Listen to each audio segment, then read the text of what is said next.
Sorry, Salaam alaikum again. We apologize if we have a little technical issues, but Alhamdulillah, it's been fixed, Alhamdulillah.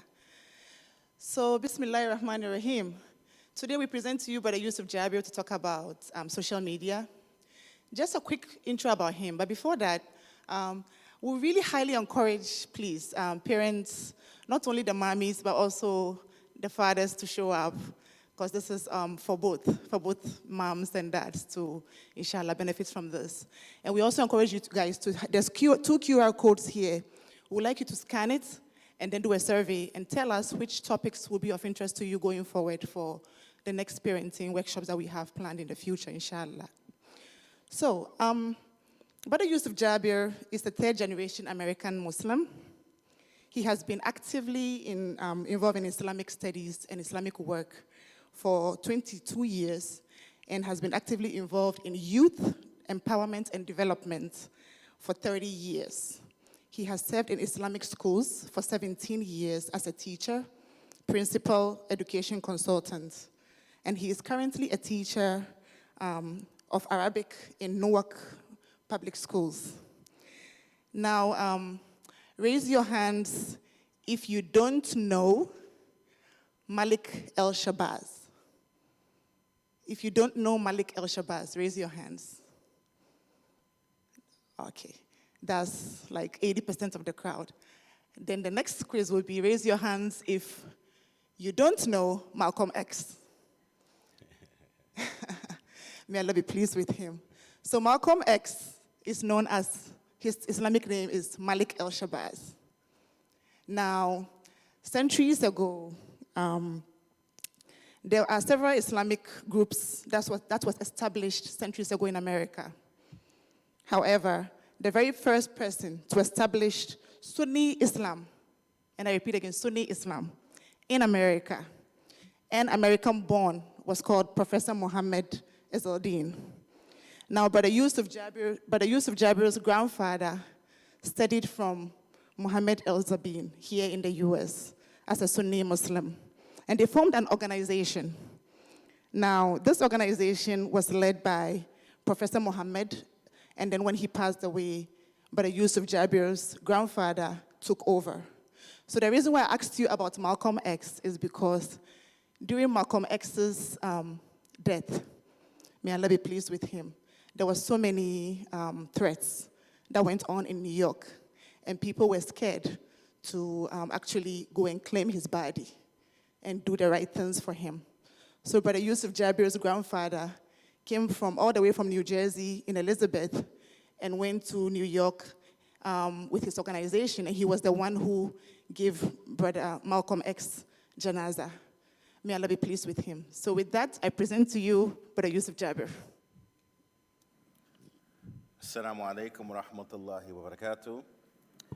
إن الحمد لله نحمده ونستعينه ونؤمن به ونتوكل عليه ونستغفره ونتوب إليه ونعوذ بالله من شرور أنفسنا ومن سيئات أعمالنا من يهده الله فلا مضل له ومن يضلل فلا هادي له ونشهد أن لا إله إلا الله وحده لا شريك له ونشهد أن محمدا عبده ورسوله. We begin by praising Allah subhanahu wa ta'ala with a praise that He truly deserves. And we send the best of salutations, the peace and blessings upon the best of creation, the Prophet Muhammad sallallahu alayhi wa ala alihi wa ashabihi ajma'een. First and foremost, I would like to thank Falah Center and school for inviting me to this Islamic parenting seminar series. Alhamdulillah, this is something that is needed within the Islamic communities, within the North America, within, the Muslim world in general, is to change our perspective in how we begin to educate the Muslim community. So establishing parenting workshops and seminars is extremely important, right? And it is something that is actually needed because typically when you visit a lot of the Islamic centers, Islamic organizations, we still have the traditional lecture series format and pretty much covering a lot of the same topics. Alhamdulillah, at Falah Center, in school, they are, changing the paradigm in regards to how we are educating the community, because it's not just you as an individual. It's not just, self or personal development, right? But we have, children, we have family. Some of us, we're grandparents, ourselves, and, and the times are changing so drastically, right? And our children are growing up so fastly, right, that we can't keep up with the times, right? And our Islam, the approach of teaching Islam, right, does not adjust with the time frame, right? So this is definitely a blessed, seminar series, inshallah ta'ala. Hopefully, it is kept up by the organizers here at Falah Center and school.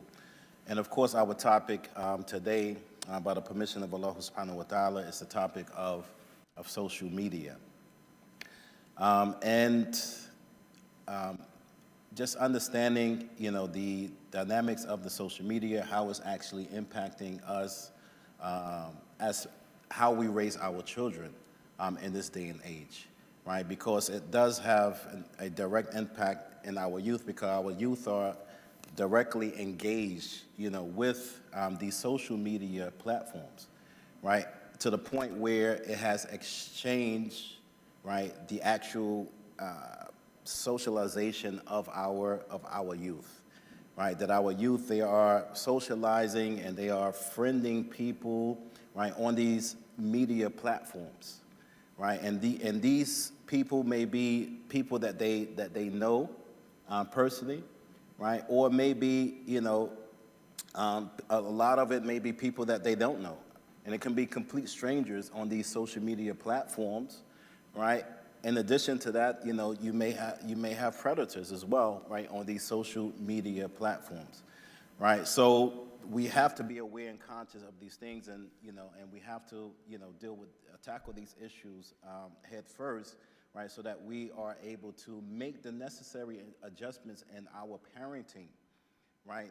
To make sure that our kids are getting the proper Islamic education in regards to how to deal with social media, right? Because what's happening is that we put Islam in a box, right? We have narrowed the scope of Islam, but Islam, it is broader than just the topics of the oneness of Allah subhanahu wa ta'ala. It's broader than the issues of the fiqh issues that we deal with, right? It's broader than just the marital topics that we normally talk about, right? But parenting, it is also an Islamic topic, and unfortunately, we don't hear a lot of lectures on parenting. We don't read a lot of books about Islamic parenting, right? And this is something that we need, right? That we are in dire need of in this day and age. Right, and it's important that we understand the concept of social media, because if our children are using these platforms, right, to socialize and to engage, right, and to befriend people that they may be aware of or they may be unaware of, right, then this is part of our deen, that we have to be conscious and aware of who they befriend. Right, as the Prophet Muhammad sallallahu alaihi wasallam, he says, "Al-mar'u ala dina khalili." Right, that a person is upon the religion of his friend or of her friend. فَيَنْظُرْ أَحَدُكُمْ مَنْ تُخَالِلْ. Right, so make sure that you be mindful, right, and that you pay attention to who you actually befriend. Right, so this is an Islamic concept, right, and it goes beyond the scope of just having physical friends, whether that is, classmates, whether that is family friends, right, or whether that is the community friends, right? That friendship now extends, right, to these social media platforms. And the Prophet sallallahu alaihi wasallam, right, he gave us direction, clear direction and guidance, right, that we have to, right, for yandur, we have to look at, we have to pay attention, we have to be mindful of, right, the people that we actually befriend. So let's talk about the art of parenting right? And a research was conducted by Smith and colleagues, right? And this research is basically talks about the religiosity, right, of our youth, of the children, right, and comparing it to the religiosity of the parents, right? So here, portion of this research, it says the single most powerful causal influence on the religious lives of American teenagers and young adults is the religious lives of their parents, right? Extremely important, right? And this research is not an Islamic research. This is just a general research, right? So we're talking about, different religious groups, right, that participated in this research, right? Because these are concerns for the Christianity, they're concerns for Judaism, they're concerns for many other religious groups out there, not just an Islamic concern, right? So when we come together, in interfaith, programs and activities, parenting should be a big part because these conservative religious groups and organizations, they have the same concerns that we have, right, as Muslims, as it relates to how we raise our children and how we get them more involved in the religious activities, right, of our community, right? So the parents play an extremely important role, right, a primary role in raising the children, right? And it says not the peers, right, not the media, not their youth group leaders or clergy, and not their religious school teachers, right? It is the parents first and foremost. And we know this because the Prophet Muhammad sallallahu alaihi wasallam, he already informed us of that, right? We have, the remedies, we have the guidance, right? We have the antidotes. But the thing is that what does that look like, right, in an American Muslim household in the 21st century, right? How do we translate that so it's relative to our day and age and how we actually raise our children? Because other than that, it remains to be theory, right, until we figure out how to actually apply it, right, and utilize it, right, and make sure that we make it relevant enough for us and the situations that we deal with on a daily basis. So the Prophet Muhammad sallallahu alaihi wasallam, he says, "Kullu mawludan yuladu ala fitra." Right? Every single child is born upon al-fitra. فَأَبَوَاهُ يُحَوِّدَانِهِ أَوْ يُنَصِّرَانِهِ أَوْ يُمَجِّسَانِهِ. So it is the parents that make them either Jews or Christians, right, or Magians. Right, so let's pause here, right? Every child is born upon their fitra, right? So I need some, right, I want to have some dialogue, right? So what is this concept of fitra, right? What have we been taught that this term al-fitra actually means, right? Can I get a volunteer to give me a definition of how we understand the term of al-fitra? From the brother side, sister side, what is this term al-fitra? Yes.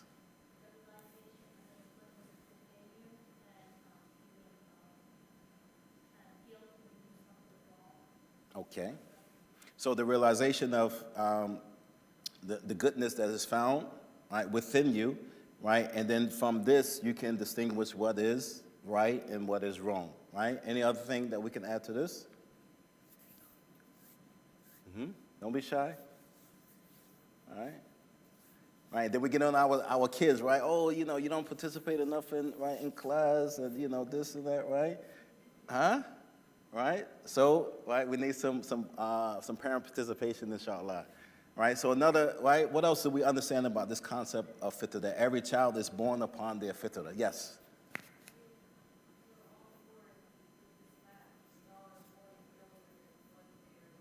Yeah.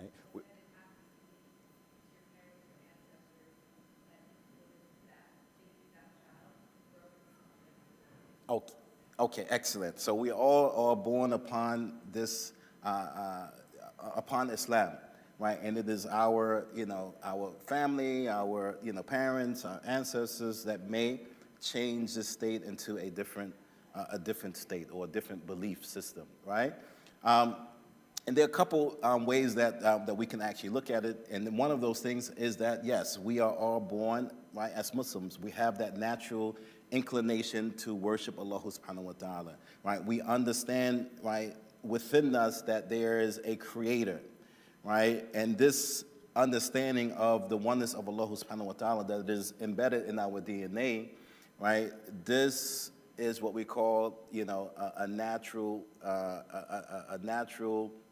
understanding of Allah subhanahu wa ta'ala. By default, it makes you, right, right, a Muslim, right? Or you're born into the state of Islam naturally as a child, right? And we're talking about the general definition of Islam. But your parents may change you to become another, practice a different faith, right? To practice a different religion, right? And the other way is to understand that there's something within us, right, in our DNA that Allah subhanahu wa ta'ala put in us, right, where we are able to, right, that we are pure, right, that we are pure human beings, right, when we are born, right? And Allah subhanahu wa ta'ala has given us children in this pure fitrah, right? And it is a manner, it is a trust that Allah subhanahu wa ta'ala gives us these children in this fitrah, this state, this pure state, right? And it's our duty and responsibilities as parents to return our children to Allah subhanahu wa ta'ala to the best of our ability, right, in this pure state, right? Because even as adults, right, what are we trying to do? We're always trying to purify ourselves, right? Remove the darkness from our hearts, from the sins that we commit, right? But we always doing things to purify our hearts, to purify our souls, so that when we return to Allah subhanahu wa ta'ala, ya ayyuha nafsul mutma'inna irji'i ila rabbiki radiyatan maradiyah, right? That we want to return to Allah subhanahu wa ta'ala with a nafsul mutma'inna, right? With a soul that is serene, right? A soul that is peaceful, a soul that is pure, right? And then we will be able to enter into Jannah, right, by the mercy of Allah subhanahu wa ta'ala. Right, so let's talk about Islamic parenting, right? We're talking about personal responsibility or personal accountability, right? And we are talking about servitude to Allah subhanahu wa ta'ala, right? That parenting, it is ibadah. It is an act of worship, right, to Allah subhanahu wa ta'ala, right? And this is what I mean by we typically narrow the scope of Islam. We say, we have ibadah as the 5 daily prayers, as fasting in Ramadan, right, making Hajj, and so forth and so on, right? But parenting, it is an act of ibadah, right? It is an act of ibadah, right? In the general sense that we are worshiping Allah subhanahu wa ta'ala, right? When we have to actually raise our children, right? So for an example, right? How is parenting an act of worship, right? How can we connect it to an act of worship? Any examples from just parenting in Islam in general? How can we connect parenting in Islam to actually worshiping Allah subhanahu wa ta'ala or serving Allah subhanahu wa ta'ala? Yes.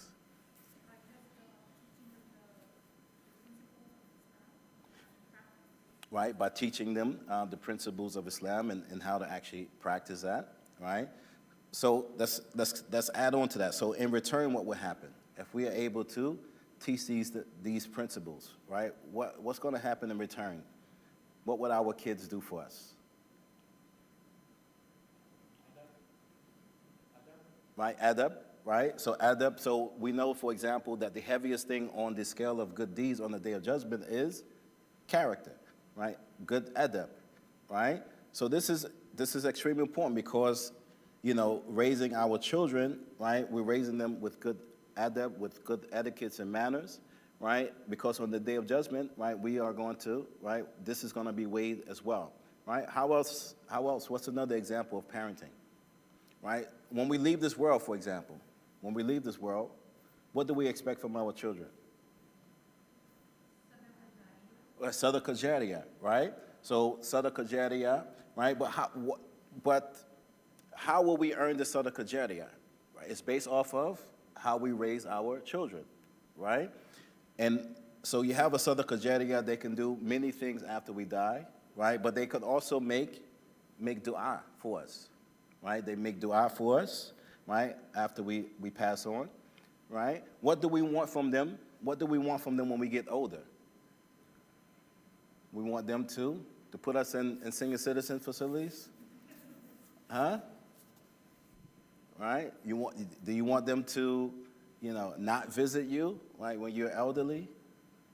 Right? To break family ties? Right? So this concept of family ties, right? We also have, in regards to making dua, for us. Right? Oh Allah, oh my Lord, have mercy upon them, right? Like they raised me when I was younger. Right, so there is a direct correlation between how we raise our children and the du'as they make for us, right, when we are elderly or when we leave this world. So if we do the proper tarbiyah of our children, right, then, right, in return, right, then they will make this du'a of mercy for us, right? When we, at the age of 7, right, we're supposed to start teaching them how to pray, right? And by the age of 10, right, then we have to discipline them, right, to make sure that they're praying, right? This is part of, worshiping Allah subhanahu wa ta'ala. And there's many, many benefits of that, right? And the Prophet sallallahu alaihi wasallam says, "Kullukum ra'in wa kullukum mas'ulun an ra'iyatihi," that all of you all are shepherds and all of you all are responsible for his or her flock. Right? So why did the Prophet ﷺ use the word shepherd? He said, all of you are shepherds. Right? And the Prophet ﷺ, he gives us examples so that we can extract from these parables, these metaphors, right? These similes, right, of benefit. Right? So what are some of the qualities of a shepherd, right, that we can use as parenting? What are some of those qualities? Right? You can call them out. Right? What is Okay, direction, right? Guidance, right? What else? Discipline, right? You have to disciplining, right? To make sure that they stay within, right? Sometimes you see them tap them, right? You may have the sheepdog, right? To make sure that they stay together. Yes. Teaching them empathy, right? Empathy. The shepherd, right? That you have to have some empathy, you have to have some kindness, right? And with these flock, because the sheep, they say the sheep, right? They're one of the stubbornest, right, animals or herds that you can actually raise, right? Is the sheep, right? So you have to have this empathy, you have to have this kindness when you're dealing with this flock, right? What else? What else? Tough love, yes. But tough love, why so tough though? When we say tough love, what is the end result if we don't give them this tough love?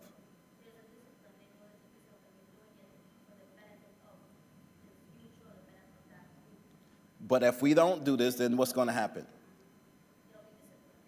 Huh? Let's look at it at the context of a shepherd in the flock. If they don't have the proper discipline, then what's going to happen to this flock, this sheep? Who?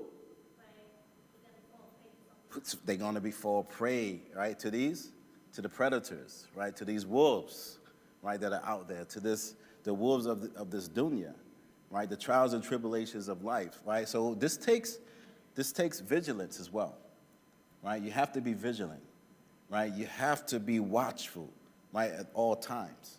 Right, and all of this is again connecting to, right, to this concept of social media, right? And there's two words in this hadith, ra'an, right? Ra'an, yes, we translate it as a shepherd, right? But the linguistic meaning of ra'an is, right? Yes, you have shepherd. That's the actual profession, but the meaning, right, is number one, to be a guardian, right? To be a protector, right, and a caretaker, right? So when the Prophet ﷺ said, "Kullukum ra'in," all of you are shepherds, right? All of you are guardians, protectors, and caretakers.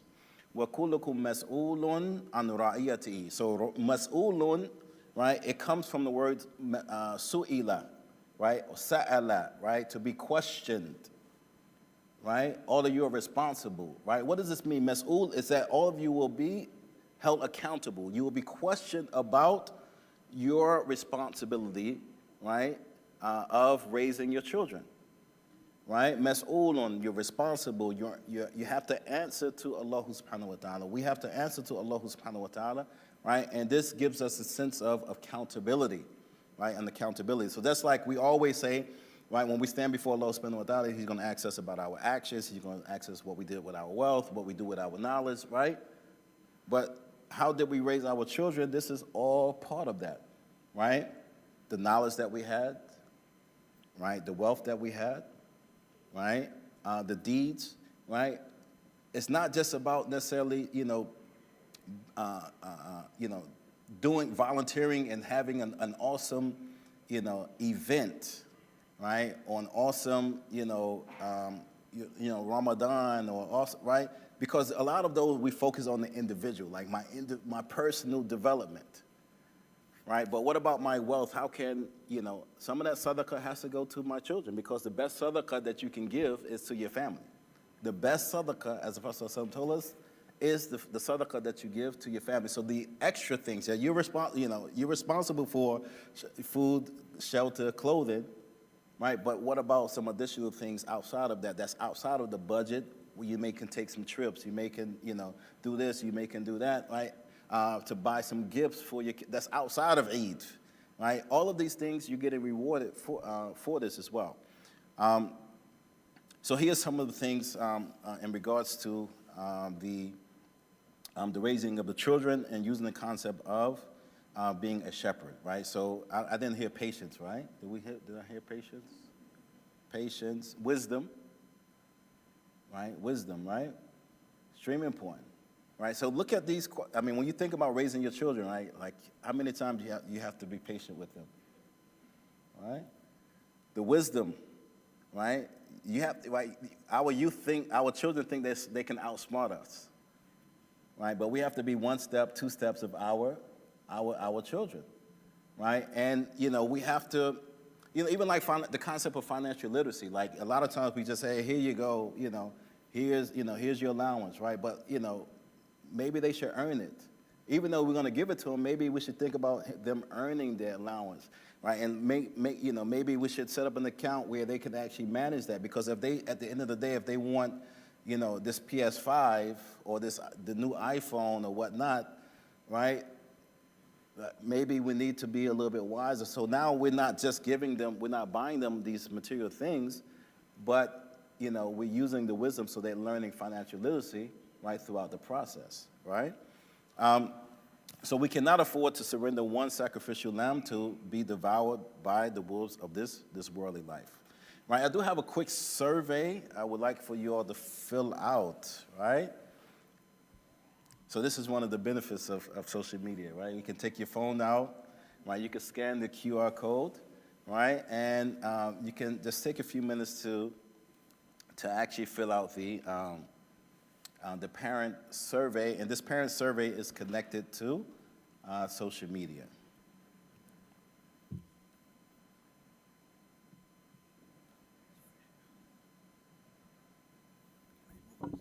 Yes.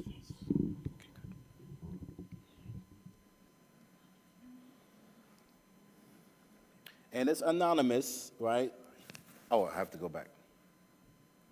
Right, it's anonymous, so I'm not collecting any personal information in the emails, right? So be as honest as possible when filling out the survey. And at the very end, we will be able to just see the overall results of the survey.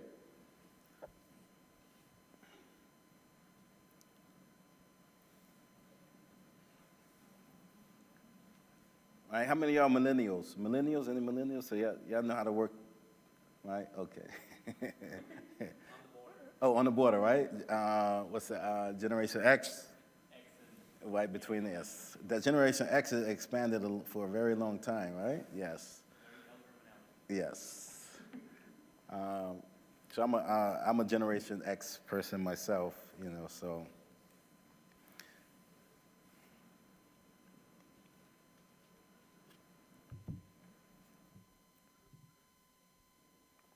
So yeah, be as honest as possible, in regards to these questions. So the best of your knowledge, how much time does your child spend on social media daily? Which of the following media does your child have in his or her bedroom, right? And you can check all that apply. Which of your child's social media platform concern you the most, right? And again, that's based off of what they use. Some of them, of course, as adults, we should know some of them they don't even use, right? So if you think they have a Facebook account, that's probably a dummy account, because they don't use Facebook. They're using Instagram, right, or TikTok.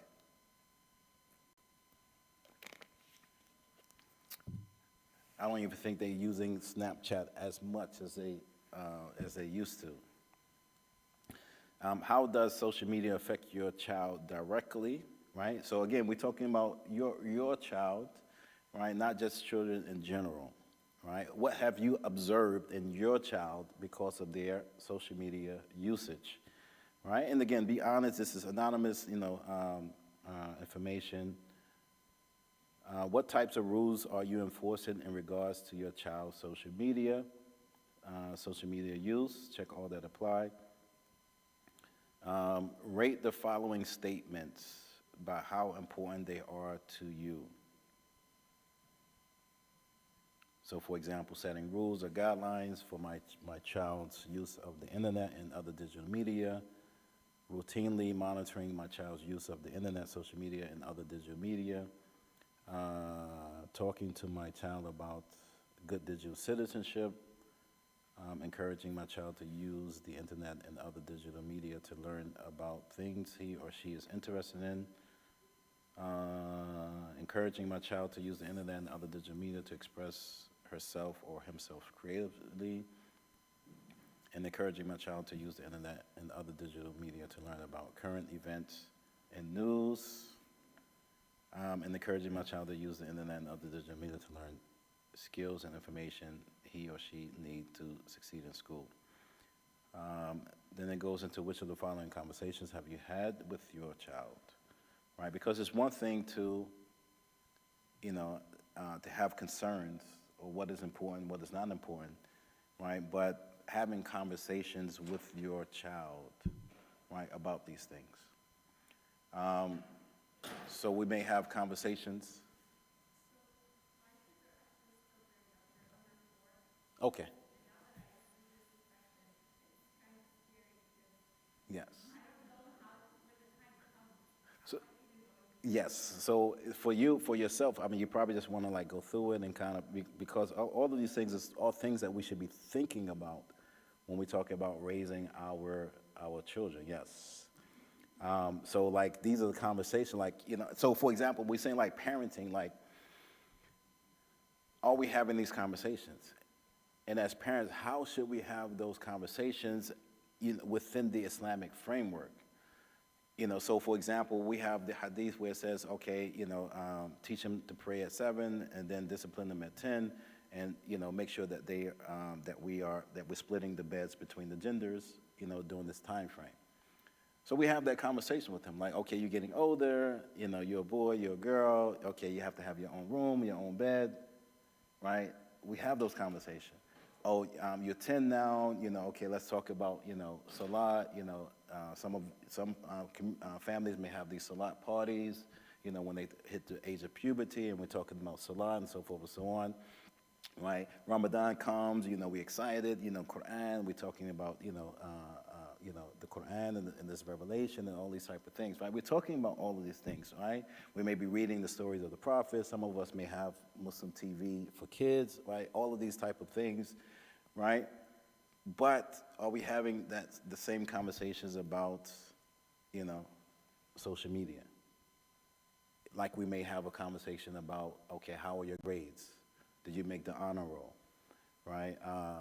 We have to get ready for the SAT. I have to take you to these SAT classes, right? Prep classes, right? You're going to get involved in these after-school programs. You want to play these sports. All of these we have these conversations, right?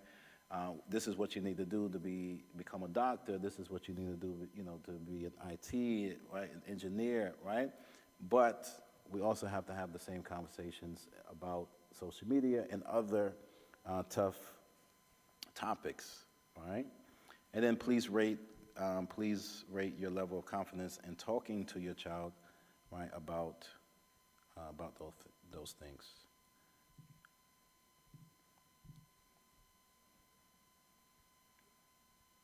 All right, so we see some of the results here, and as you know, it's going to change as people continue to actually fill it out.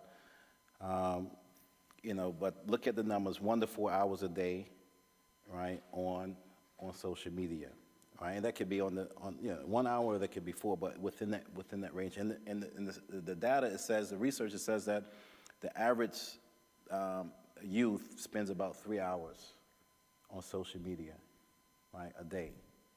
Right, and probably even more. And as a school teacher, I have students, and I teach in the public school.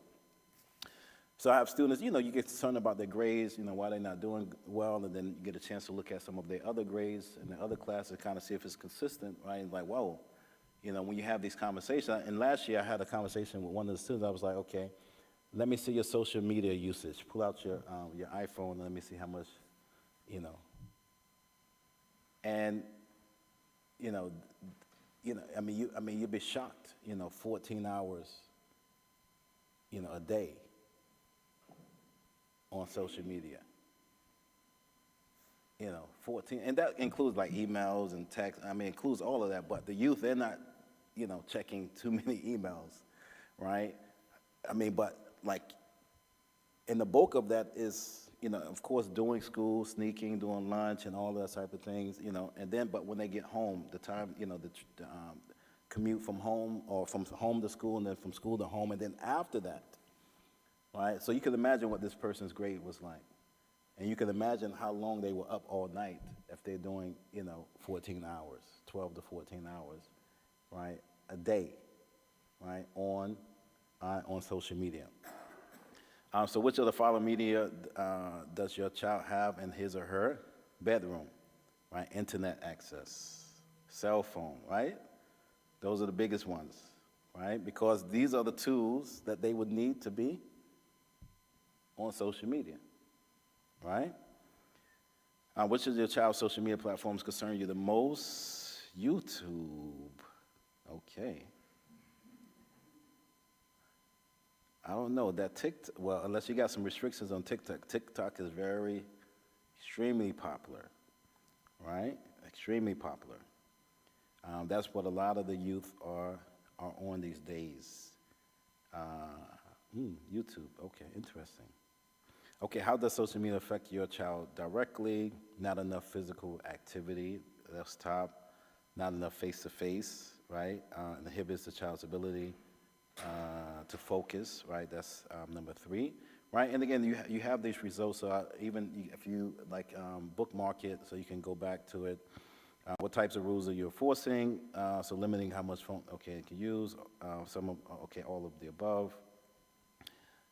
Rate the following. That's more important. Okay, setting rule, okay. I want to go down to here. Which of the following conversations have you had with your child? How online information may not be trustworthy, right? That's a very popular one. That's an easy conversation too, right?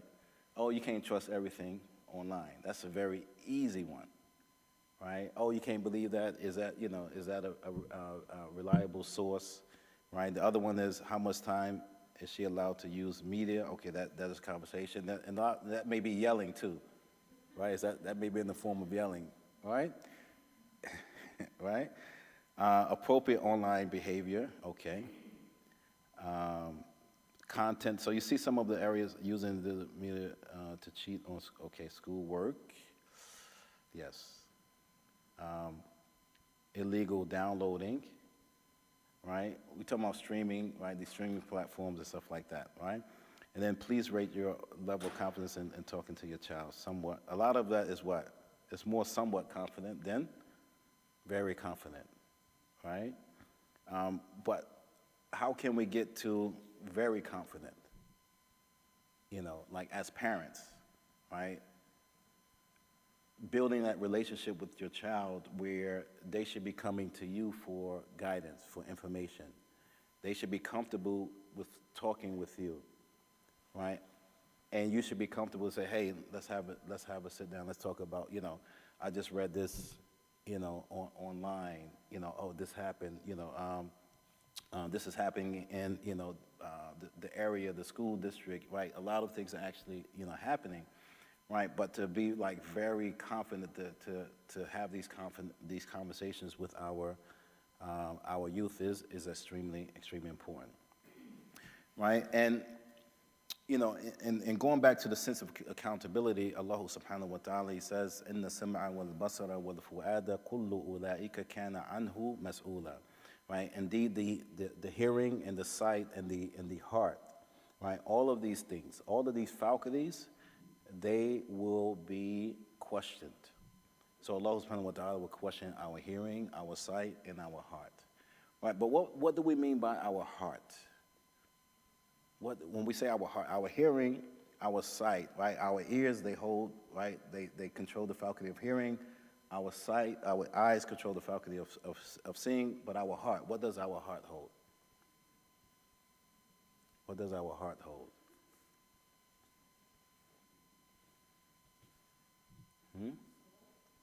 Soul? Well, not the soul directly. It definitely impacts the soul, right? But the wants, what we call these things, the desires, our emotions. Our emotions. The heart is the source of our emotions. So when we talk about mental health issues, emotional health, social health, it all stems from the heart, right? The things that we desire, you know, how we interact with people, you know, all of this, right? All of these emotions, right? It comes back to, right, to the heart. So it's not just what we put into our hearts, our ears, and our eyes, right? But how is these things impacting our heart, our emotions, our feelings, right? You know, do our children, you know, are they addicted, right, to social media, right? Do they have,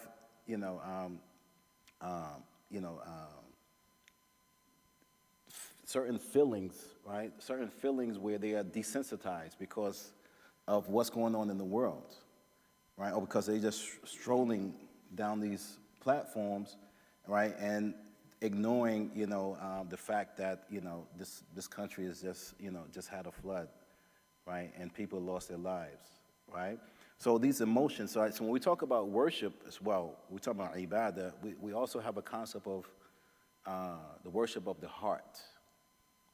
Worship of the heart, right? And the worship of the heart has something to do with our emotions. So the sense of gratitude, that is a worship of the heart, that we thank Allah subhanahu wa ta'ala, and that we can recognize that through our heart, right? When we talk about contentment, that we're content, right, with the bare minimum, right? Or do we have that sense of greed and want, and we just want more and more and more, right? When we have that sense of patience, right? That is an action of the heart, right? All of these things, modesty. Modesty, that stems from the heart, right? That this is a feeling that you should have of modesty, right? And then, for example, once we have this sense of modesty, then it shows in our actions, in our speech. When we have this sense of gratitude, then it shows in our actions and our speech. When we have this sense of patience, then it shows in our actions and our speech. right? So when we talk about our hearts, we're talking about the emotions, right? And this is an act of worship, right, that a lot of times we ignore as a community, right? Is to actually, how do we penetrate the hearts of the people, right? Because, right, this is what we are in dire need, right, in this day, especially in this day and age, right? So we're going to go to the next part of the presentation and getting more into the depths of the social media, right? And we know that, we are raising, these digital, they're digital natives now, right? And a statement was made, الناس بزمانهم أشبه منهم بآبائهم, right? People resemble their epochs more than their parents, or epochs, right, depending on pronunciation, right, than their parents, right? So what this tells us is that we have to understand the generation that we're actually raising, right?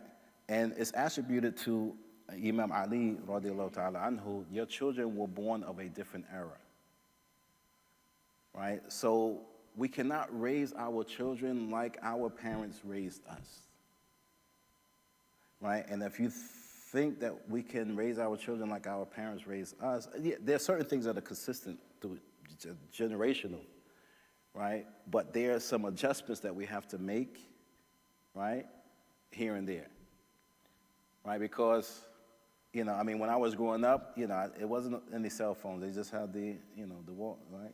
Y'all remember that? Do y'all remember that, right? They had the wall phones, right? And then they had one in each, right? So it was no like privacy. It was no like privacy, and they just took the cord out the wall if they didn't want to use it, right? But now you may have to have these parental guides, right, where you can shut down their data. I didn't know you can do that until like last year. The students, they tell on themselves, right? So like one student got their phone taken away by their parents, right? Because the same student, actually, it's funny, right? So they got the phone taken away from the parents, and then the next day, right, the student has the phone. I said, what? How was, and I have a good report myself. I'm like, how you get your phone back already? It's just been a day, right? And you got a lot of work to make up for all your classes. So the student told me, they gave me the phone, but they cut my data off. Right, so I don't feel embarrassed that I don't have a phone in school when everyone else has a phone, but I can't use it, so it's just for show, So, I was like, wow, you can do that, right? And then, so there's a lot of things that you can do as a parent, right? So we talk about digital generation. Children aged 15 or under have spent their entire life in the digital age. From them interacting with a touch screen was more natural than learning to walk. It's amazing. Like, they know where everything is at, like, how to do this, how to open this. They can go to the app, play the game. It's just so amazing, like just how naturally they could just pick up these things. So there are some generational characteristics and trends that we have to understand. Right, and that may help us, do a better job in regards to raising our children, right? So I'm Generation X, right? Anyone else Generation X? Okay. Generation Y, or the millennials. Okay. And then you have what? The Gen Zs, right? Generation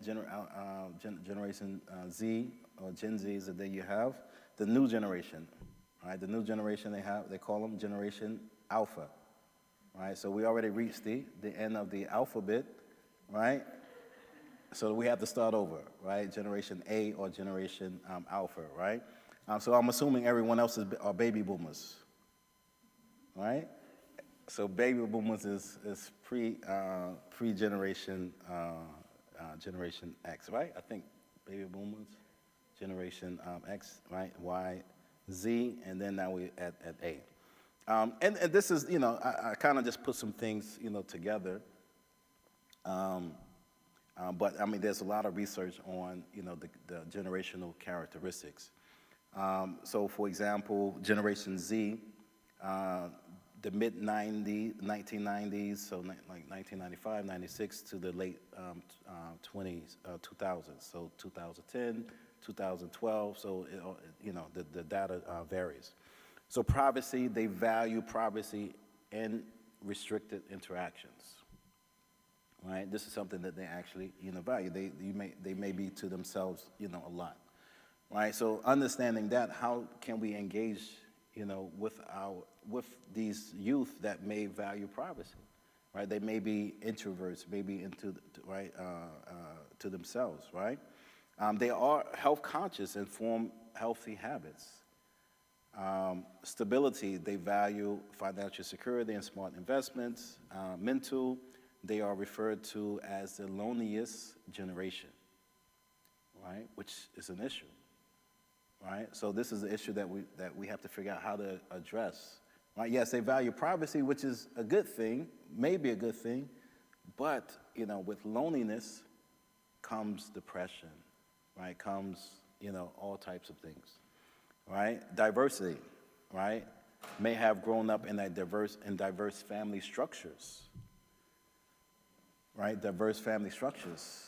I mean, and we're talking about different ethnicity. We're talking about mixed, family, ethnicities, right? In regards to marriage, right? So this plays an extreme important, role in how we actually raise our children, right?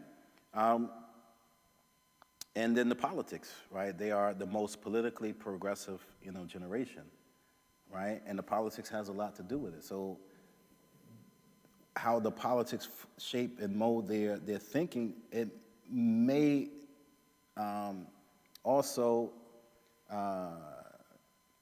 basically result in how they conversate with you, because this is how they express themselves, right? So we have to understand that what are their likes and their dislikes? What triggers them? What type of conversations do they have, about what's going on in the world, right? And these may be inroads for us to actually have conversations, right, with our youth, right, so they can, because, oh, you don't understand me, right? You don't understand me. Yes, that may be true because you don't understand the dynamics of their generation and their likes and dislikes.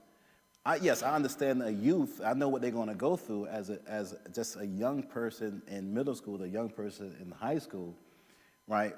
But, what are they thinking, right? How can I use this to open up conversations, right? Because my political views may be different from their political views, right?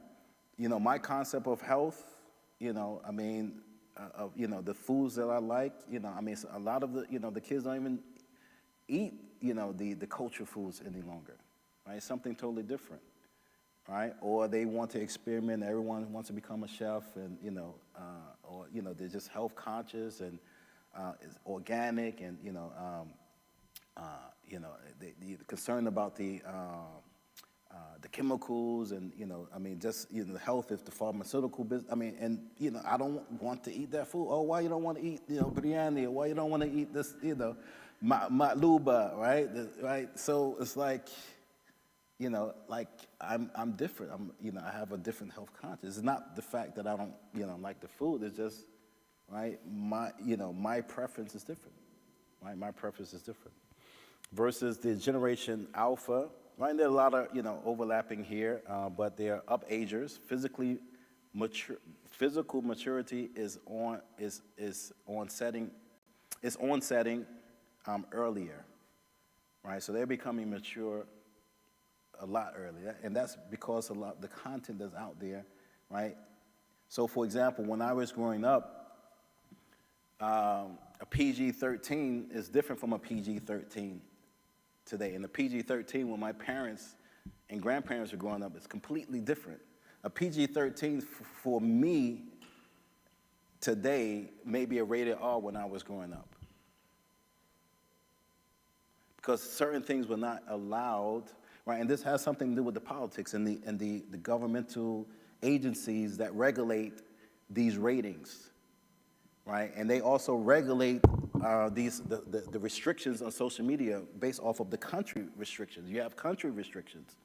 They can determine at the governmental level the restrictions, right? And we all know, for example, the restrictions, for example, of TikTok and China versus TikTok in America. Completely different, right? Even when I was in Morocco this summer, like the TikTok in Morocco, right, they have restrictions on it, right? But in America, right, everything goes, right? Everything goes. Consumers, most materially endowed and empowered, right? Most materially endowed and empowered, right? Right. So, they are heavy consumers, right? But again, how can we capitalize on this? To have conversations with them, right? Okay, shop smarter, right? Let me teach you some financial literacy, right? And while you're being a consumer, education, more educated, and have access to more information. Outlook, they have a more positive outlook on life. In regards to health, they also have concern about health and alternative eating lifestyles, and their interests, political interests, are at the forefront of their agenda, right? And there are articles you can research, whatever generation your children are in. I don't know I guess your children will still be considered generation alpha, but by the time they get a certain age, other things may come to play, and they may actually add to that. But I would definitely highly recommend that you do a little bit more research about, and it's not like personality, like tests or anything like that, but it's just like common characteristics in the society or regulations from the government that forces generations to act and think a certain way, right? That has nothing to do with this is actually things at a higher level that shapes and molds the thinking and the actions of our children, right? So there is a correlation between the negative media use, right, and how religious, right, our children are, right? So this means going to the masjid, praying consistently, reading religious, content, right? So, negative media use, right, it typically will directly impact the religious practices of our youth in a negative way, right? And Allah subhanahu wa ta'ala says, Ya ayyuhalladhina amanu ku anfusakum wa ahlikum nara. O you who believe, save yourselves and save your families, right, from a fire, right? So this goes back to that concept of Islamic parenting of personal accountability, right, and servitude to Allah subhanahu wa ta'ala, right? That Allah subhanahu wa ta'ala says, that we should save ourselves and our families, right, from a fire, right? So this is telling us that, if we don't save our family, if we don't do everything that we need to do as parents, right, to the best of our ability, right, to save our families, right, then we will be held accountable for being neglectful, right? And then too, again, what is the ultimate goal? To be protected from the fire and to enter into paradise, right? This is an act of ibadah. This is an act of worship. Right? So we want to reunite with our children in Jannah. Right? We want to reunite with our children in Jannah.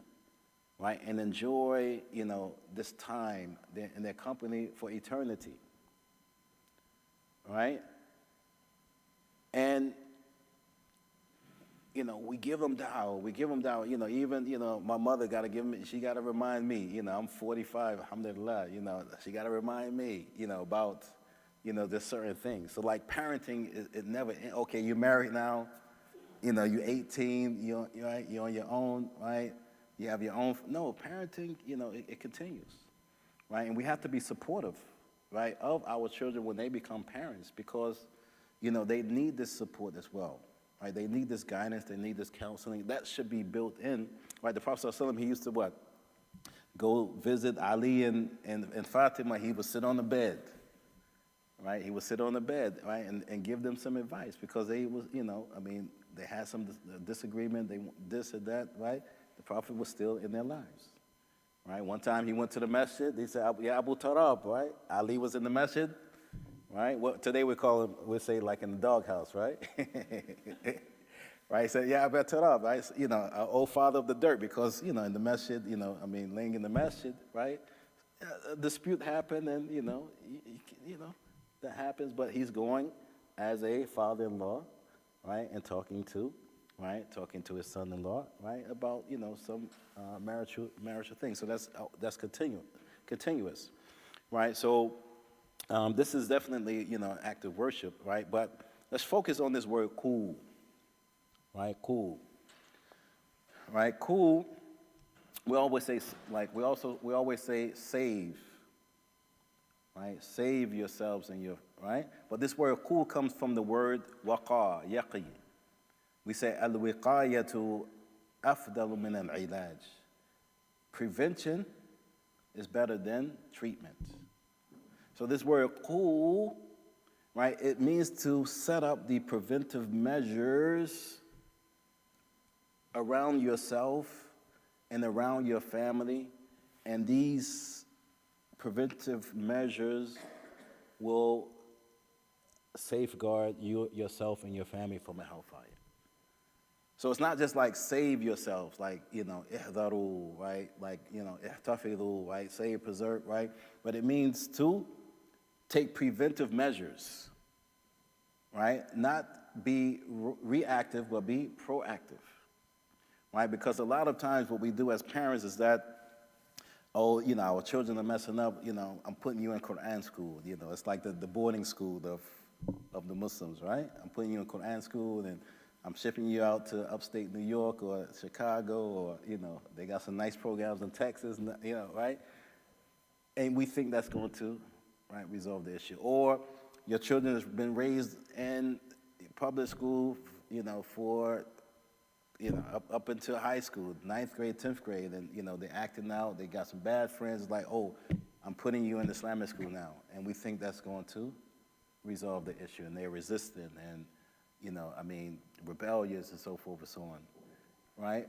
So we wait till the last minute. But ku anfusakum wa ahlikum, right? To shelter, right? To prevent, right? To take preventive measures, right? To actually safeguard, right? Ourselves and our family, so we won't have to we know how to deal with it when it actually happens, right? We can anticipate these things, right? And then once we anticipate them, when they happen, then we can actually deal with them, right? Instead of being reactive, and then what happens, like, oh, Imam, I had a funny story. A parent came to me. This is probably about 7 years. He said, my child is always on their phone at night. What should I do? Take the phone. I don't have the answer, that's an easy, it's no ayah, it's no hadith that say take the phone from your child when that child goes to bed. You don't have to go to the imam for that, or call up, sister so-and-so, sheikha so-and-so for that. Yes, for just general raising children and programs and seminars and all that, how to raise the children, what action steps that you can take. That's, that's educational, right? But there's certain things as a parent. You have to know, what to do, right? Here it says a number of tech giants, app developers, and venture capitalists strictly control their children's screen time and shelter them from the excess use of tablets, smartphones, right, and laptops. Right, one of the late Steve Jobs, for example. He was one of these individuals who strictly controlled the screen time of his children. The Apple founder, TikTok, he was just doing a recent interview, oh, my children don't have phones, they're too young to have phones, right?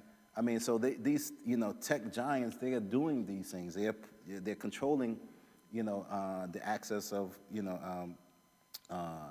the internet, the technology access of their children, right? But, sometimes we feel, that our children, we will be displeased with us, right, if we do our job as parents, right? We feel that, our kids are going to hate us, right, right? But remember, go back to that dua, right? رَبِّ ارْحَمْهُمَا كَمَا رَبَّيَانِي صَغِيرًا, right? In the ayat, when they become, old, one of them or both of them, that they lower the wings of mercy, right? And then they make dua to Allah subhanahu wa ta'ala, oh, have mercy on them like they raised me when I was young.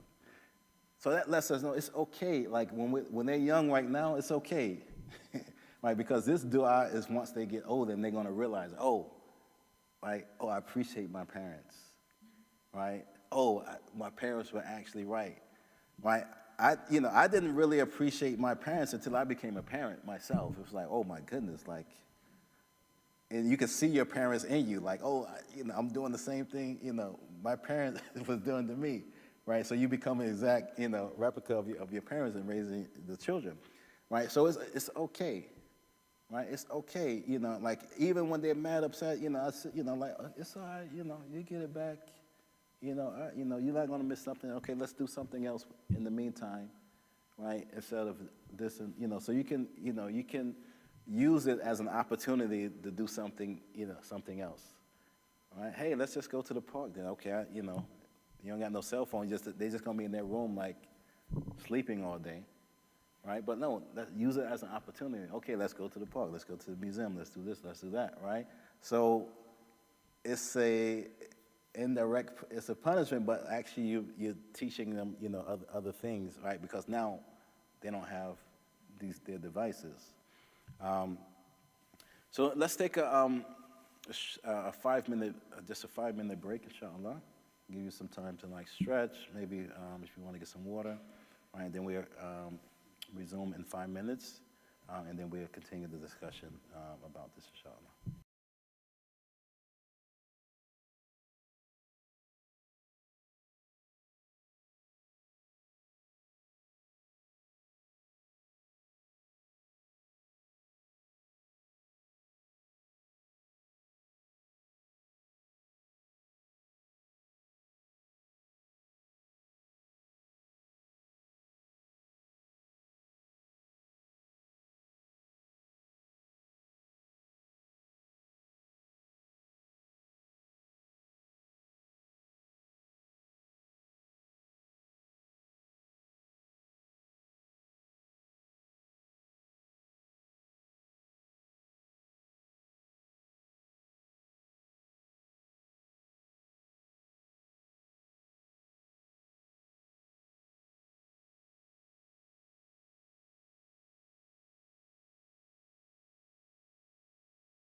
Assalamu alaikum wa rahmatullahi wa barakatuh. Inshallah, we're going to continue with our parenting seminar topic, social media. So we're moving right along to the cyber youth crisis, and just going to move just a little bit faster, so we can cover all the topics that we need. But Allah subhanahu wa ta'ala, He mentions in the Quran, يسألونك عن الخمر والميسر قل فيهما إثم كبير ومنافع للناس وإثمهما أكبر من نفعهما. Right, so Allah subhanahu wa ta'ala said, they ask you, O Prophet, about intoxicants and gambling. Say there is great evil in both, as well as some benefits for people, but the evil outweighs the benefit. So intoxicants and gambling, what do they have in common? What do they have in common? You know, someone that is, the thrill, yeah, somebody said it. Addiction, right? Addiction, and this is kind of like a maxim that we use when we're talking about something new that evolves, right? So, you know, is it halal, is it haram, is it makruh, is it right, is it permissible, right? So weighing the harms and the benefits, right? So if the harms outweigh the benefits, then it goes in the category of either makruh or haram or vice versa, right? And sometimes it takes time to follow this new development to make a final determination. They may have a preliminary determination, right, until they get more data, more research, and then they may have a final determination, and that can take years, right? But here we're talking about addiction, right? So yes, there may be some benefits of social media, right? But there are also some harms of social media, right? So for example, when you ask about the concept of TV, you know, 10 years ago, 20 years ago, 30 years ago, the ruling of that, and even when they first made rulings on TV, it was haram, it was no, you know, the concept, you know, I mean, from Saudi Arabia, from different countries, right? And then, you know, they lighten up the ruling, right? But now if you go back and look at that ruling, like, okay, you know, is it the same ruling, you know, in 2023, right? So we also have some risks, you know, with social media. So, you know, the physical health, right, the mental health, inaccurate, inappropriate content, you know, the concept of privacy and confidentiality, right? And it is, you know, considered, you know, like an addiction, right? That our youth are addicted to social media. And what happens is that, you know, the nafs, right, the desire, right, it takes charge, right? It takes charge. And when it takes charge, we become deficient in our servitude to Allah subhanahu wa ta'ala, right? And there are also some negative health implications, whether that's physical, mental, emotional, you know, social, right? And it interferes with our fulfillment and our body rights, right, over us, right? So that can be, for example, you know, just the proper development of the brain, the physique, right? You know, the bones, the joints, the back, you know, all of these physical aspects, right? Our sight, our vision, right? Weight, right? Weight gain, and also sleep, right? So it interferes with all of these things. And the Prophet ﷺ said that, you know, our body has rights over us. So answering the ding of a notification results in the hit of the dopamine, right? And each hit recharges our addiction compulsion in a manner similar to crack, heroin, methamphetamines, and other abusive substances. So here are some of the signs and symptoms of social media addiction in our families, right? Online activity eclipses the importance of other activities, right? Right? If you're nodding your head, right, then your child may be addicted to social media. Reach for the internet to improve our moods, right? Versus like going outside, taking a jog, right, spending more time online to achieve the same right? The same pleasure, right? So there's certain pleasures that we may need as human beings, right? But instead of,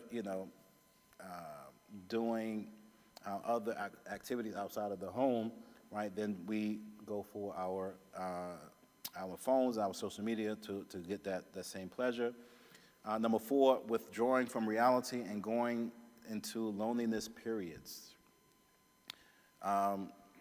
Number 5, experiencing inner and outer conflict from online activity, right? There's always some drama going on, right? And relapsing back to social media addiction after keeping away for some time. So unhealthy uses of social media was the long-term effect on the psychology, character, and emotional intelligence of a generation that has spent their entire life in a cyber reality. And number 2, what is the effect of the self-worth and confidence of our young people when their entire self-image may be based on the number of likes they receive in any instant messaging app? So here it goes into some of the effects of the brain, like it affects the prefrontal cortex, the striatum, and when it affects those, in the combination of those, what happens is that you get impulse behavior and increased risk-taking, along with heightened sensitivity to instantaneous rewards. And it affects the overall health, right? It's not just the physical health, but it also affects the mental, the emotional, right, and our social health, right? So, for example, loneliness, right, depression, low self-esteem. So again, this is, how many likes, do I have? If I'm, a lot of our youth are like maybe doing some content, posting stuff, commenting, right? And they feel bad, right? Because they may not get those reactions, right? Cyberbullying, right? Even if it's something innocent, right? Something innocent, right? Just a small joke or whatnot, all right? This can lead to bigger things. Anxiety, jealousy, right? This concept of jealousy and envy, just because you always posted something, even the meal that you eat, the places that you go. It's like, what about the people that don't have this privilege? What about the people that can't afford this and that, right? So all of this is there, and it creates an environment of jealousy and envy, right? And then, unfortunately, you have, because of these things, you have, self-harm, you have suicidal, and I know the first parenting workshop, you may have, Dr. Susie Ismail may have touched upon, a lot of this because she deals directly, with that. You also have Dr. Raymond Brock-Mary. Hopefully, inshallah, he may be invited, to the community, but they're psychologists that deal with the youth and families, and even just working in the school. And I worked in Islamic schools 15 years. It's just a lot of stuff that is actually going on with our youth, right? And, when we talk about self-harm, it is a reality, right? When we talk about suicidal thoughts, it is a reality. And we talk about firsthand experience, dealing with parents and youth that are actually experimented, in these things. So there's this concept of FOMO, fear of missing out, right? And this concept here is basically, it says instant messaging apps have created intense pressure on teenagers to be online 24/7, instantaneously ready to post, respond, share, comment, and like, right? I can remember when the phones was, when the cameras, the selfies and all that, you still had to like open up your phone and like, go to your camera, and it took a while. But now it's just like a swipe, boom, like everybody is, just a swipe and like you ready.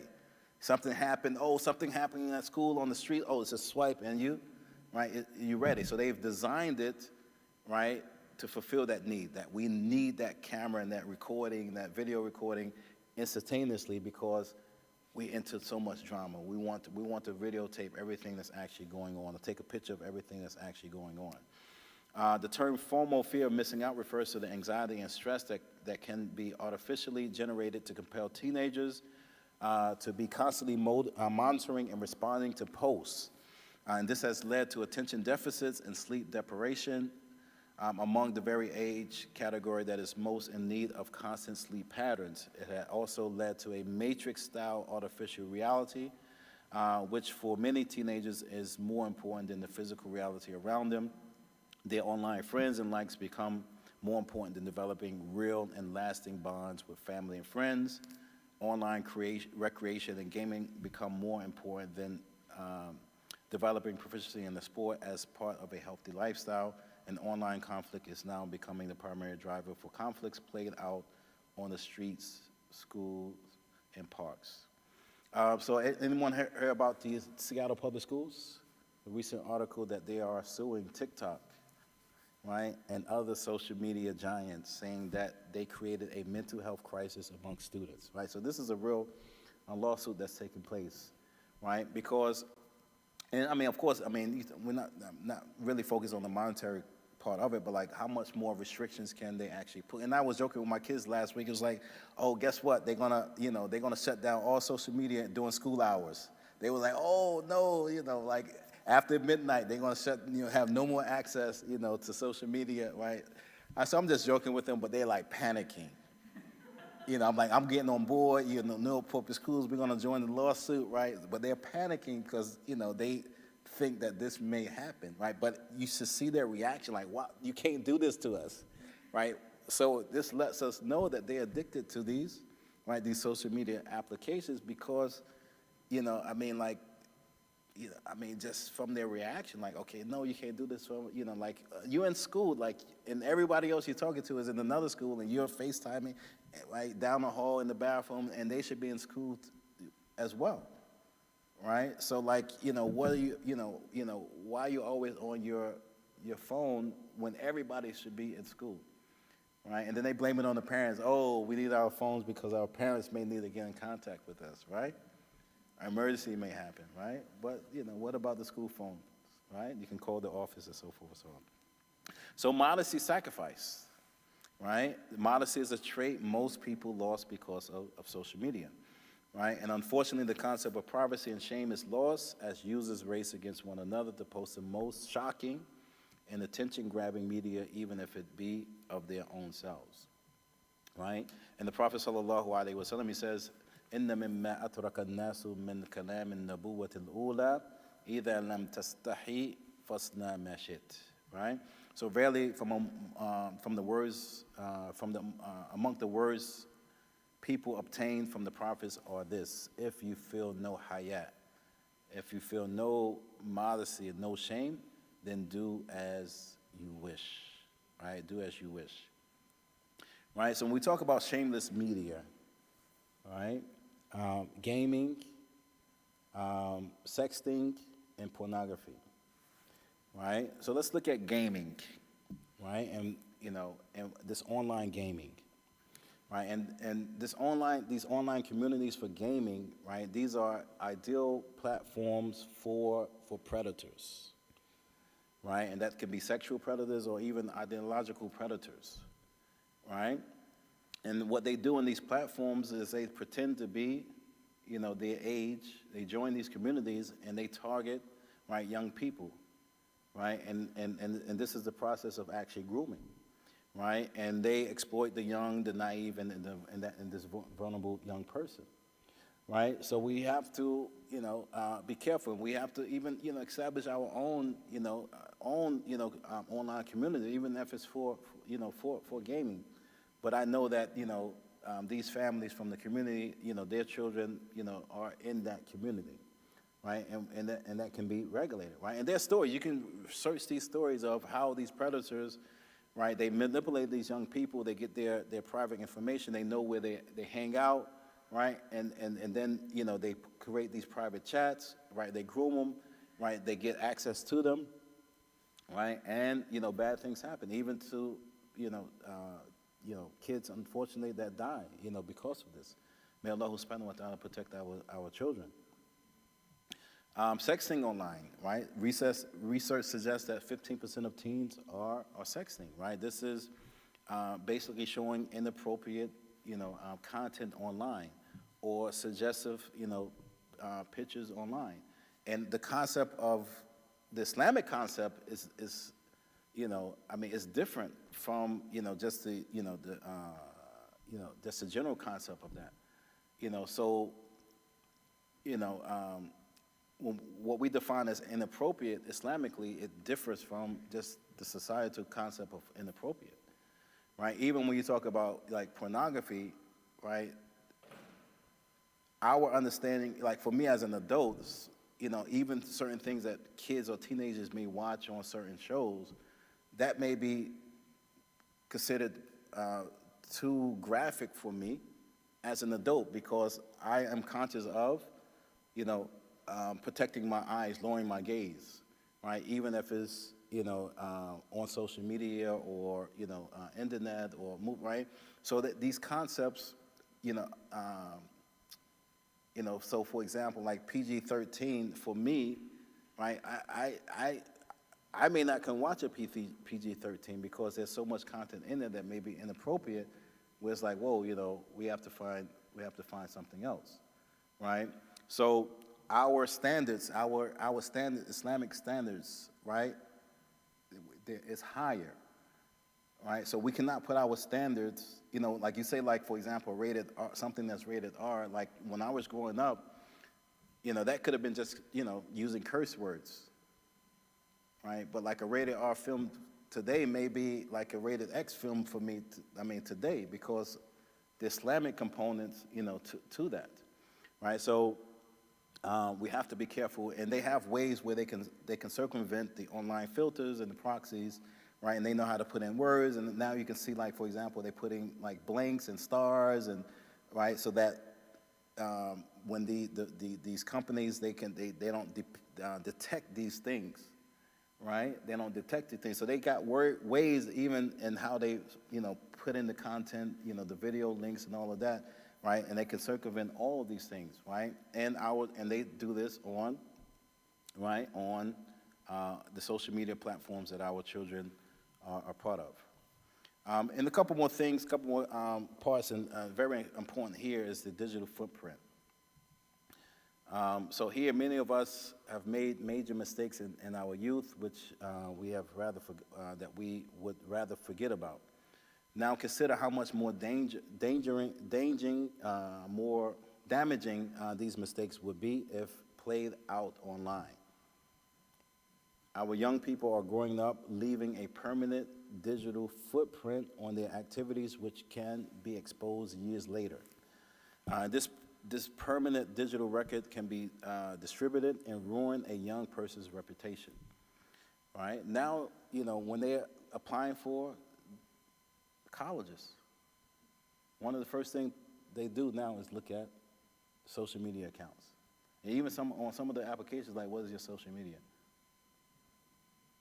Right? Applying for jobs. Right? Even in schools, you got people that lost scholarships, got put out of school because of what they posted online.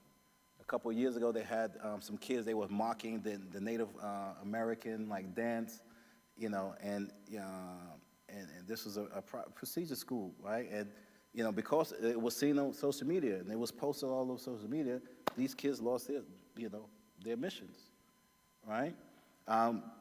You can, profession, so even when you're looking for a job, first thing you're going to, social media, right? And people are losing their jobs, right? There was a nurse, for example, she was acting out, she was drunk, and she was cursing people out in the street, right? She lost her job the next day. Right? And we're living, and one thing too is this council culture, right? We're living in council culture. Anything that you do or say or you post, it can ruin your life completely, right? And you can never, you can lose, money behind this, right? You can lose your reputation, behind this, right? So, and a lot of these things are also, has a criminal element as well. A criminal element, right? Our youth don't understand the seriousness of cyberbullying, right? Even though it happened, it happened in school, right? But as a parent, I can sue that child for cyberbullying. I can take that child to court and that family to court, right? We had an incident in one of the Islamic schools I was teaching at where it was a sixth grade, right? They were friends. 7th grade, one person went to another school, right? And then the person stayed at the school, right? So they created a joint chat between students in both schools, right? So the student at the Islamic school, he posted, right? He posted himself in this underwear, right? So a kid told their parent. The parent went and told the principal, right? The principal called me. I was a principal at the time at this particular school, but he called me, and the police got involved. So, and that child, number one, had to get suspended from school, and number two, that child had to pay a visit to the police precinct.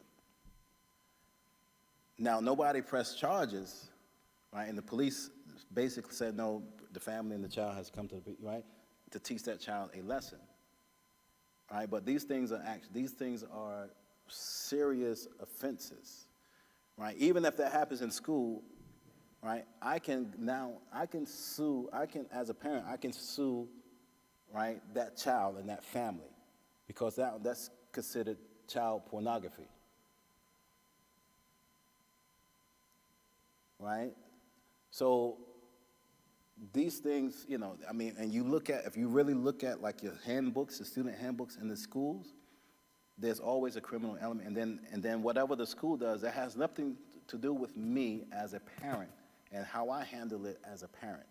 I can take legal recourse as a parent. So our kids, they need to understand the severity of what we actually post on social media. Right, and this is a story of Tha'laba, one of the companions of the Prophet Muhammad sallallahu alaihi wasallam, and they call him the crying companion. He was about 16 years old, 17 years old, and he was sent on an errand by the Prophet Muhammad sallallahu alaihi wasallam. So he goes on the errand. The errand should only take about 30 minutes to do, and he comes back. So on his way back, right, he hears something in this tent, right, and he goes to this tent. Right, and he peeps into the tent, right? And when he peeps into the tent, he sees a lady bathing, right? And he's staring, right? And then he realized what he has done, and he never went back to the Prophet Muhammad sallallahu alaihi wasallam. He ran away. He ran away to a different area, to the wilderness, right? And he was there, right, for a period of time. And the Prophet ﷺ was asking, where's Tha'laba, where's Tha'laba? And he sent some of the companions, including Umar ibn Khattab, to look for Tha'laba, right? And when they finally came across this town, they said, oh, you're talking about the crying person, right, that's out in the wilderness. And they described him, right, and they, you know, the description, right, he met the description. So they went and looked for Tha'laba, and he told them what happened, and he's crying, he couldn't eat, right? He couldn't drink anything because, you know, of how he felt, the remorse that he actually felt. He said, I cannot go to the Prophet ﷺ. He was concerned that a verse was revealed to him. He said, did a verse come down to him, on me, about me? You know, am I a hypocrite? Am I doomed? And so forth and so on. He said, no, we don't know anything about what happened. The Prophet ﷺ, he just wants you to visit him. Right, so let's make a long story short. Right, the Prophet ﷺ, you know, he came to him. Right, he asked the Prophet ﷺ, am I a hypocrite, and so forth and so on. Then he explained to him what happened. Right, and the Prophet ﷺ, he made dua for him. Right, you know, because he was telling him, you know, be hopeful. You're fearing all of these things, but at the same time, you have to be hopeful. What do you hope from Allah subhanahu wa ta'ala? He said, I hope for maghfirah, for forgiveness. Right, I hope for his mercy, right? And then, because he went through this period of depression for doing something wrong and felt remorse about it, right? He died in the presence of the Prophet Muhammad sallallahu alaihi wasallam, right? When he was making that dua for hope, for his mercy and his forgiveness, right? Tha'laba, he said, oh, I feel something in my body. It feels like ants in my body. Right, and the Prophet ﷺ, you know, realized that this was death coming to him. Right, and that moment, he told him to seize that moment to make dua to Allah subhanahu wa ta'ala, and he died. Right, so this story is, you know, extremely important, you know, for our youth because, you know, of lowering the gaze, especially on social media, and how we should actually feel, right, when we come across this inappropriate content online? Do we feel like Tha'laba? Do we shed tears, like Tha'laba? Right? Do we have this sense of remorse like Tha'laba? Right? Do we have, are we returning to Allah subhanahu wa ta'ala, making tawbah, because of what we see and what we listen to, right? Are we asking for his forgiveness and for his mercy? Right, and the last thing as we conclude is just the march of technology, some practical things of how to kind of just, manage, technology and just manage some of the risks of technology, right? Because, the reality is that, we're surrounded by technology. It's really difficult to kind of put a complete ban, right, on it, right? But we have to become responsible, right, users, right? And as parents, we have to teach our children how to be responsible users on social media, right? And also we have to establish these parental guidelines.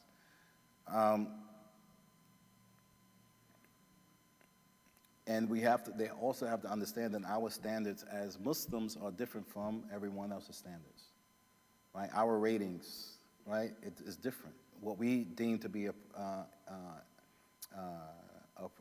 inappropriate, right, someone else may feel that it's actually appropriate, right? It's okay, right? Once my, child gets a certain age, it's okay for them to have a relationship with the opposite gender, right? And they bring them to the home and they have dinner and right? All these type of things. They take family trips together, right? That's okay, right? But you also have, you have some very conservative religious groups out there, too, that say, oh, no, this is not, they're on the same page as the Muslims, right? But we're not having conversations with them. Even the educational materials, the Mormons, they have some, some wonderful educational materials out there because they are, the content that's being put out in the public schools, right? They don't want their children to read any of these content, so they develop something else, an alternative, right? So there's a lot of groups out there that put out a lot of content. So when we talk about establishing boundaries, we're talking about establishing boundaries in regards to privacy, time restrictions, gender, looking at the gender interaction, on these social media platforms, the content that they actually exposed to, right? And also looking at the concept of modesty. So these are 5 areas that we really need to tackle, right? And even maybe have some follow-up in regards to how can we educate our parents on aspects of privacy, of how to restrict time and gender and so forth and so on, right? So the Prophet ﷺ said, "Min husn al-Islami mar'i tarakuhu ma la ya'ni." From the excellence of a person's Islam is to leave what does not concern him, right? So a lot of times we use this as mind your business, don't mutadakhil, don't eavesdrop and stuff like that. But no, this is beyond this. So if it's not Islamic, these are things that are not concerning us, right? A couple things, guidelines, is the blackout times, right? Establishing blackout times. Blackout times is when devices and internet is off limits. That can be, bedtime, that can be, times throughout the day where it's homework time, even on the weekend when they have a lot of time, you have blackout times, okay? This is the blackout times, right? And you have conversations with your children about that. Number 2 is no tech zones, right? No tech zones at the dinner table. Ain't no tech. When we in the car driving, no tech. We having family conversations while we're driving, right? No tech zones, a certain time of the day, maybe, maybe that's family time, when we may be even, it can be, doing family activity, right? In-house or, or outdoors, right? But also, number 3 is parent co-activities, right? Establishing co-activities with your children, right? How much and when we talk about Islam, it doesn't necessarily always have to be at the masjid, right? it's so much Islam. Islam is in everything that we do.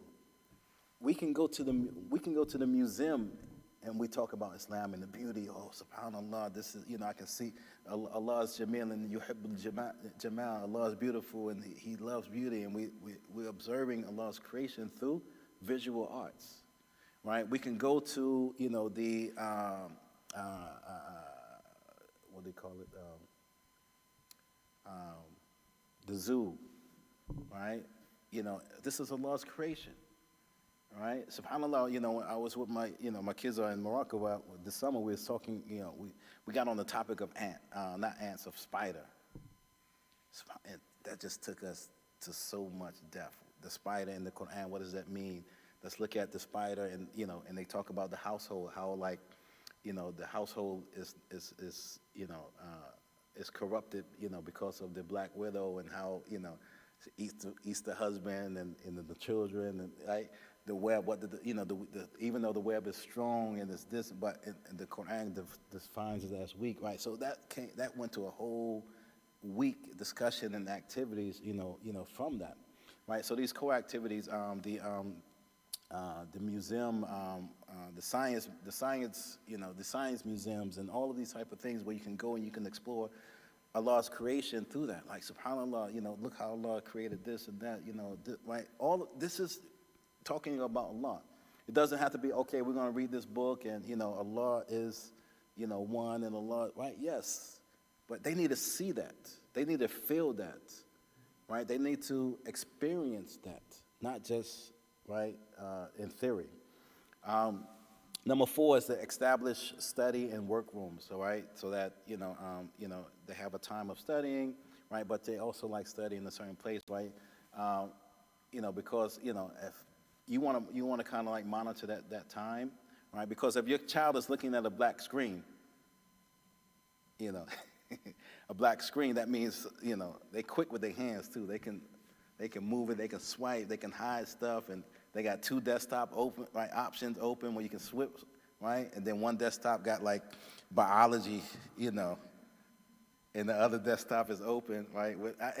I've seen them at hotels, like in conferences, Islamic conferences, and you go into the lobby, they have these computers there where they log in.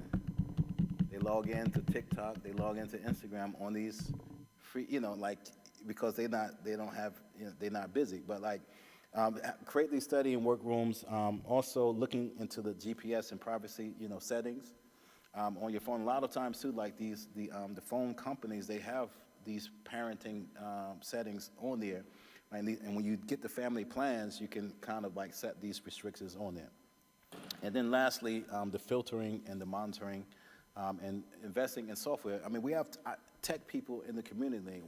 They can do a presentation on how we can filter and monitor, our children's, social media, right? I mean, it doesn't have to be hardcore Quran and Hadith, but no, we're going to bring in the specialist, and that person is going to talk about filtering and monitoring. I think they have these apps, nanny apps and stuff like that, where you can, it helps you with the filtering and monitoring of your use. So we can bring in, these are specialists that can help us, right? And they're going to get that reward for teaching us how to become better parents, right? And here's some the resources, inshallah. Hopefully, maybe I can share the PowerPoint with Sister Zainab, and they can share it with the community. You can have just some of the resources I've used for the presentation. So Jazakumullah khairan for, again, inviting me in for this presentation. Hopefully it was, beneficial to all, and especially myself, just going through the research and putting the PowerPoint presentation together. It's like, I got to do a better job too. Like, hold up, I thought I was doing a good job, but it really just, sparked a lot, just doing this research, and, just for me to reflect to say, I need to step up my game too as a parent, because, Allah subhanahu wa ta'ala, innaka la tahdi man ahbab, walakin Allah yahdi man yasha, right? You cannot guide whoever you love, but it's only Allah subhanahu wa ta'ala who guides, right? And we know that we put our trust in Allah subhanahu wa ta'ala, but we also have to tie our camels. Right, we have to tie our camels, right? And and taking these steps, will help us, tie our camels, inshallah ta'ala, right? And, become, just more involved, involved parents. I won't say better parents because we should, just it's always a learning process, but more involved parents, right, in the lives of our children, and inshallah that we can take the preventive measures to protect them and ourselves, from the hellfire, and that we can reunite with them in Jannat al-Firdaus. Allahumma ameen. Subhanakallahumma wa bihamdik, wa nashhadu an la ilaha illa anta, wa nastaghfiruka wa natubu ilayk. I know we have about 18 minutes before the iqamah for Salat al-Dhuhr. So are there any specific, I guess, questions? Maybe a couple questions before. You say parent co-activity. Yes. No, so the parent co-activity is the parent and the children co-activities. So you just being, more involved in and thoughtful in your planning of these activities, right? So that can be, a day in the park. That can be a museum. That can be a trip here and there. There's a lot of free things, that can actually be done. And that also can be, parents, come together and planning activities, right? So like as a community, how many families, how many kids we have here? There are certain things Islamic things we can do outside of the community, right? Let's plan a bus trip. Let's plan a bus trip to, this place or that place, right? And 50 people fills a bus, right? And that's plan. So we can do that, right? Let's do an overnight trip here. Let's do let's go snowboarding there. Let's go skiing here. Let's go, right? All just get them involved, right? We have certain communities, especially like in I know in Texas particularly because I was down there.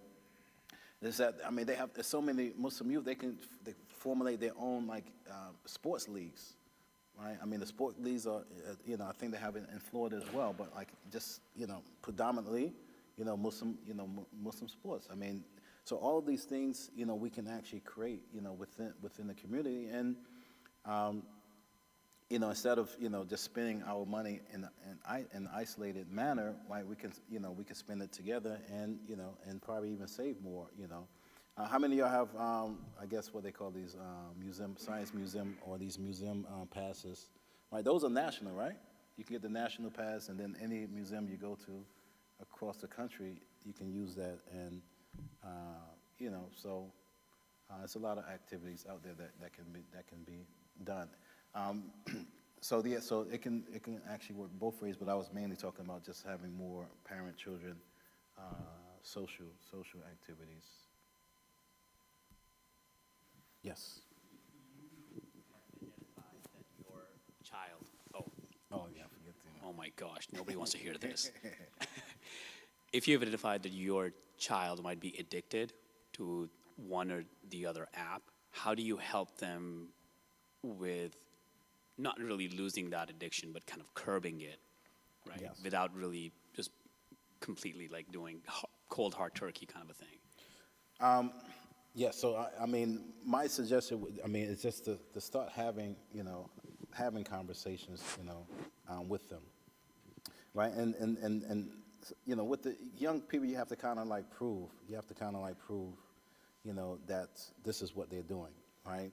So identifying, okay, this is if they're addicted to this app, can they identify to me how much time they're spending on it, right? How much time that you're spending on it, and what can be. And show them the alternatives. What can actually, right? What can you be doing instead of that, right?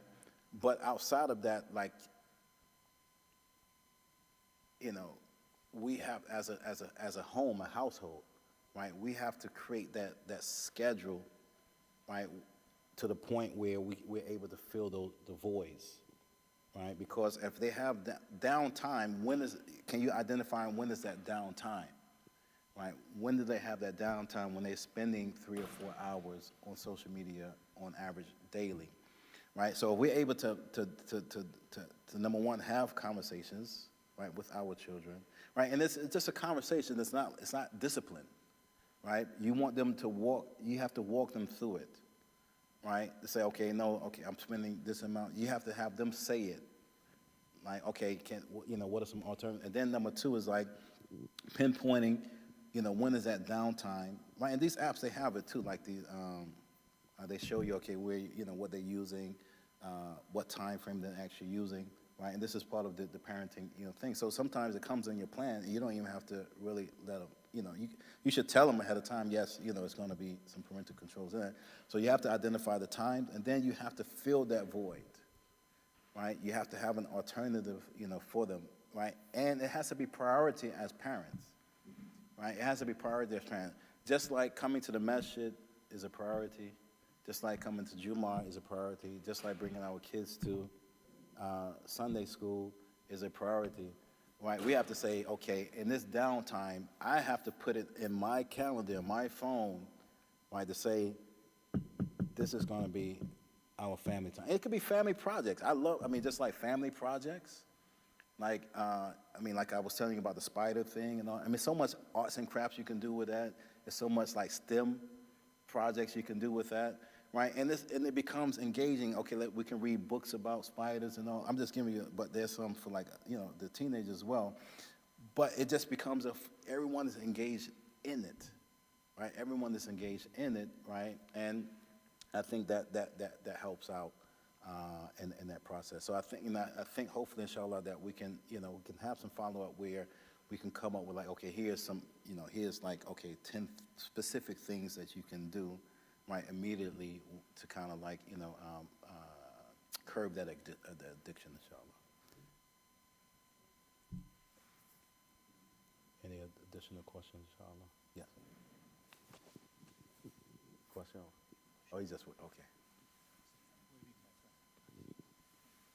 Jazakumullah khair. If no questions, then we can prepare for Salah. So it's still about 12 minutes before the Iqamah. So you could take this time to make wudu and, pray sunnahs, and then 12:15. I'm sorry, I said 12? 1:15. Okay, go ahead.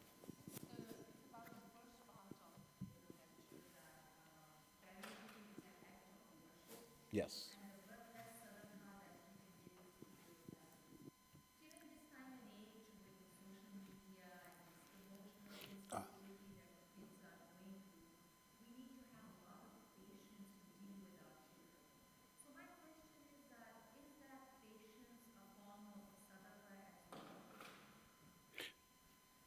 I'm going to come back. You reminded me of something. Also, humanitarian work. Humanitarian work is something that we can talk about as well. Right? Let's have like a family project to say, okay, we want to do some humanitarian work.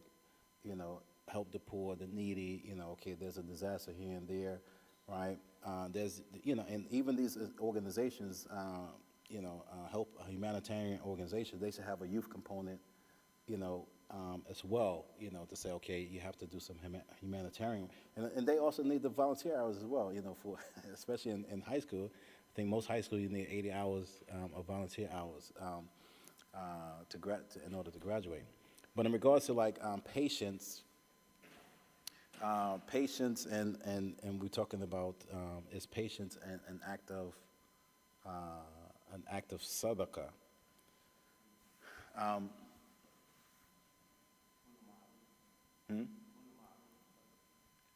Yeah. Yes. That's what. Okay. That.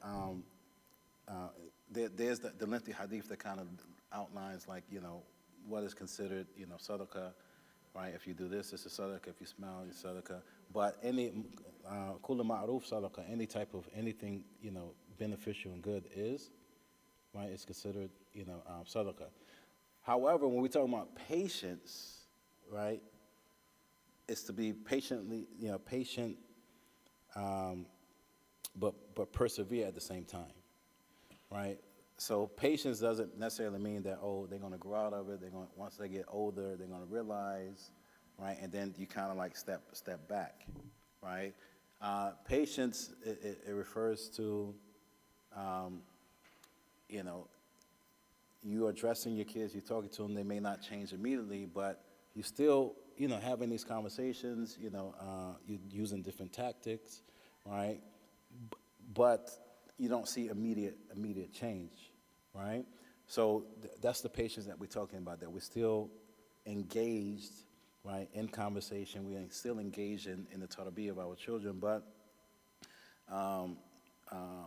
we know that it may not happen, immediately, right? So this is the patience that we should actually have.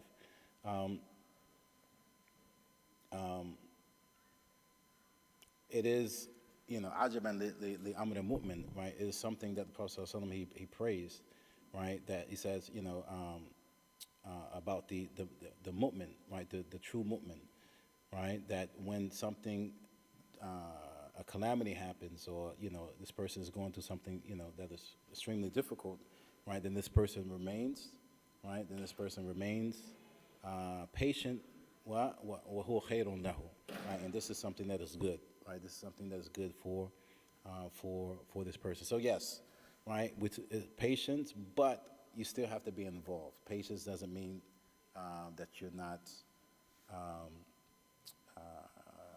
that you are, not involved. That you just remove yourself, from the situation, and that you break ties, right? That you break ties. Wallahu a'lam. So, khair, inshallah, let's stop here. Subhanakallah wa bihamdik wa nashhadu an la ilaha illa anta wa nastaghfiruka wa natubu ilayk. Bismillahir rahmanir rahim. Wal 'asr innal insana lafi khusr illa alladhina amanu wa 'amilus solihat wa tawasaw bil haqqi wa tawasaw bis sabr. Assalamu alaykum wa rahmatullahi wa barakatuh.